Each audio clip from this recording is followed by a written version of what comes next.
Se você sente que está perdendo velocidade lá no final da sua prova, chega nos últimos quilômetros, você até gostaria de acelerar um pouquinho, mas não consegue nem manter a sua velocidade, fica nesse vídeo que eu vou te mostrar exatamente um treino de força que foi testado e comprovado. Os atletas não somente deixaram de perder velocidade, como eles conseguiram ganhar um pouquinho de velocidade lá nos últimos quilômetros. Eu vou te mostrar o artigo, vou te mostrar inclusive qual foi esse treino que eles fizeram e o que você pode tirar desse treinamento e aplicar no seu contexto, até às vezes pensar em alguma coisa aplicável no seu dia a dia também. Meu nome é Alex Tomé, sou treinador de corrida. O que eu estou vendo aqui na minha tela é exatamente a mesma coisa que você está vendo aí. Então, esse estudo aqui, o que os caras fizeram? Eles pegaram lá no início, antes de qualquer coisa, fizeram alguns testes. Entre esses testes, eles pediram para os caras correr 10 km na velocidade mais rápida possível, no menor tempo possível. Então os caras fizeram 10 km, 8 semanas de treino de força, 10 km de novo.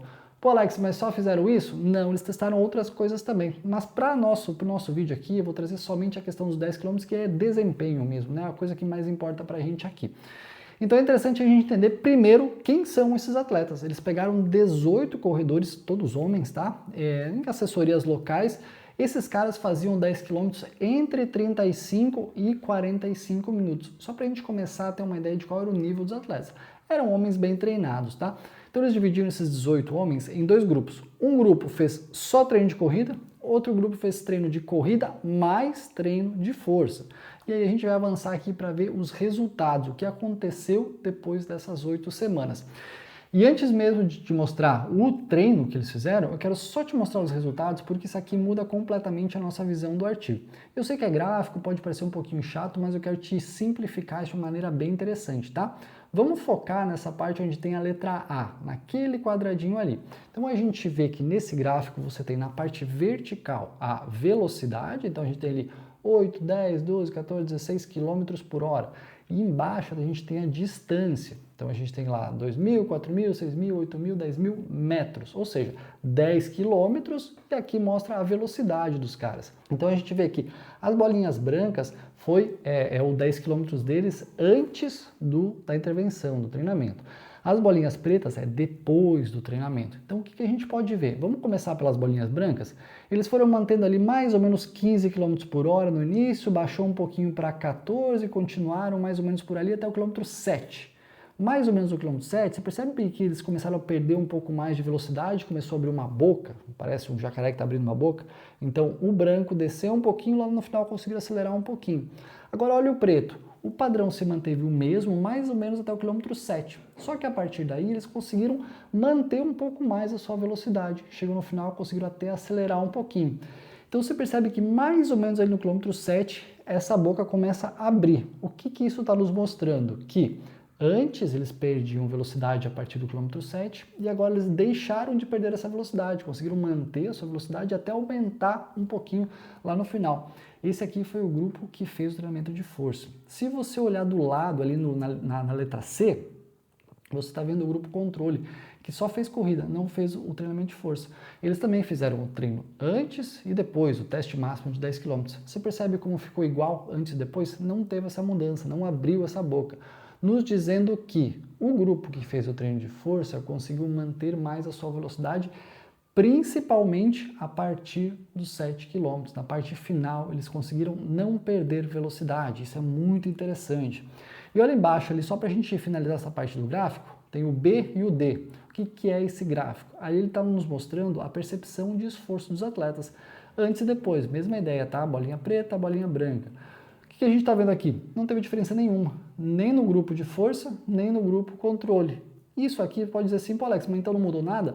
Não mudou nada, porém o tempo melhorou. Ou seja, eles teoricamente não fizeram mais esforço, eles conseguiram manter o mesmo esforço para melhorar o seu tempo de 10 km. O tempo de 10 km médio teve uma melhora de 2,5%, tá? Isso apenas 8 semanas. Eu achei realmente muito relevante isso, tá?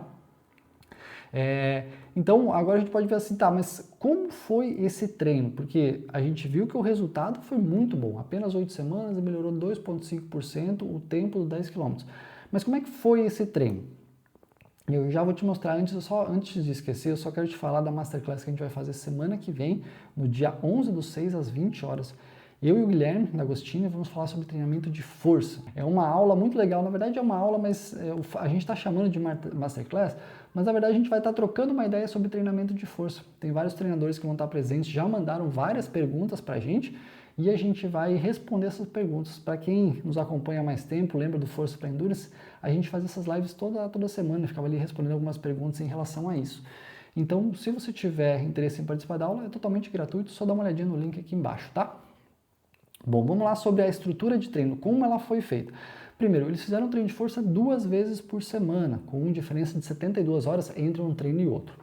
Cada exercício, os exercícios estão ali embaixo, tá? Meio agachamento, leg press, flexão plantar, que basicamente ali é o exercício de panturrilha, tá? E uma extensão de joelho, ou seja, cadeira extensora. Entre as séries tinha 3 minutos de descanso, tá? Então, bem característica de treino de força. Eles até sugerem ali algum aquecimento, mas acho que isso não é muito relevante. Semanas 1 e 2 foram feitas 3 séries de 8 a 10 de cada um desses exercícios. Semanas 3 e 4, 3 séries de 6 a 8. Semanas 5 e 6, 3 séries de 4 a 6. Semanas 7 e 8, 2 séries de 3 a 5. O que a gente vê aqui? Que conforme vai aumentando o número, conforme vai aumentando o peso, vai baixando as repetições. Então a gente começou de 8 a 10, foi para 6 a 8, depois foi para 4 a 6, terminou em 3 a 5. Só que para baixar as repetições, o que a gente está fazendo? Está subindo peso. Então a gente vai tendo essa inversão. Vai sendo mais de uma característica de treinamento de resistência de força, vai entrando mais uma característica de treino de força em si.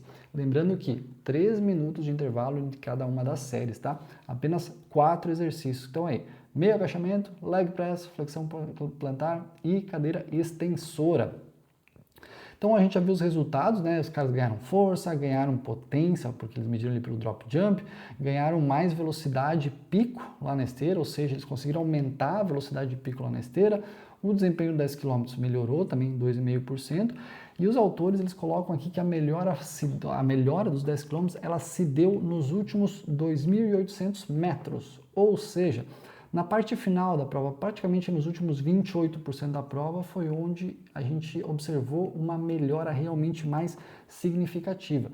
Tudo isso sem ganhar velocidade, tá? Eles não ganharam velocidade, mas eles melhoraram o seu tempo de 10 km. Por que isso aconteceu? Simplesmente porque eles conseguiram sustentar melhor a velocidade nos quilômetros finais da prova. Claro, aqui eles mediram 10 km, mas será que a gente não pode extrapolar isso para 5 km, para 21, para maratona? Eu realmente acredito que sim, e até os autores colocam ali que a melhora foi provavelmente, principalmente por uma redução da fadiga periférica. E quando a gente fala de provas um pouco mais longas, 21, 42, é isso que a gente vê. Você chega no final da prova, geralmente a limitação é porque a perna não conseguiu mais fazer força, porque você não tinha mais, você começou a perder velocidade, começou a perder durabilidade, então você vai perdendo velocidade. Se você conseguisse manter essa velocidade por mais tempo, imagina você pegar na sua próxima meia maratona, na sua próxima maratona, que você quebrou, você perdeu velocidade lá no final, imagina se você conseguisse sustentar aquela velocidade que você começou por mais 20% do tempo. Pois é, foi isso que os caras fizeram com esse treino extremamente simples, né? E principalmente a percepção de esforço dos caras se manteve exatamente a mesma. Então isso também é relevante porque não mostrou assim, pô, então no segundo teste eles fizeram mais força, cansaram mais. Não, eles fizeram exatamente o mesmo esforço, só que a velocidade no final ela conseguiu se manter mais próxima à velocidade do início, né? Agora tem algumas limitações, algumas coisas que a gente deve considerar aqui. Primeiro, eles não faziam treino de força antes. Então quando a gente não faz treino de força, e a gente começa essa nova modalidade, entre aspas, você tende a ter resultados muito expressivos logo no começo, porque você não fazia aquilo, você passou a fazer, então teoricamente você vai ganhar muito daquela variável, no caso aqui força.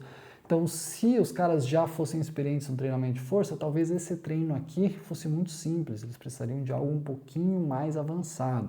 Mas se você não faz treino de força, talvez possa ser bem interessante cogitar algo mais ou menos nesse sentido aqui.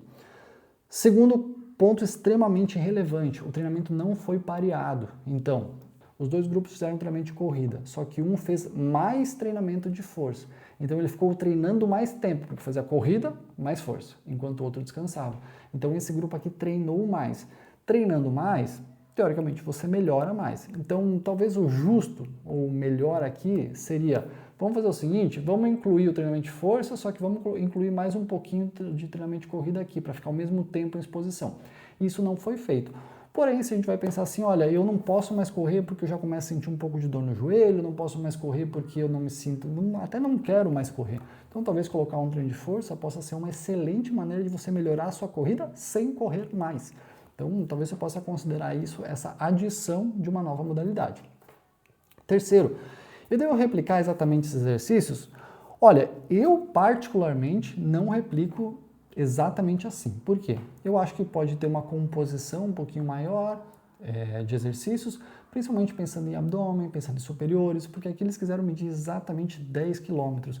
Mas eu sempre considero qualidade de vida, eu sempre considero dor nas costas, eu considero que meus atletas passam a 8, 10 horas sentados todos os dias, então eu quero fazer um treinamento um pouco mais completo. Se eu quisesse somente pensar em desempenho, talvez a gente poderia se aproximar um pouquinho mais disso aqui, mas eu sempre tento ver uma figura um pouco mais ampla, não só do desempenho, mas uma pessoa, um contexto de vida que é um pouquinho diferente.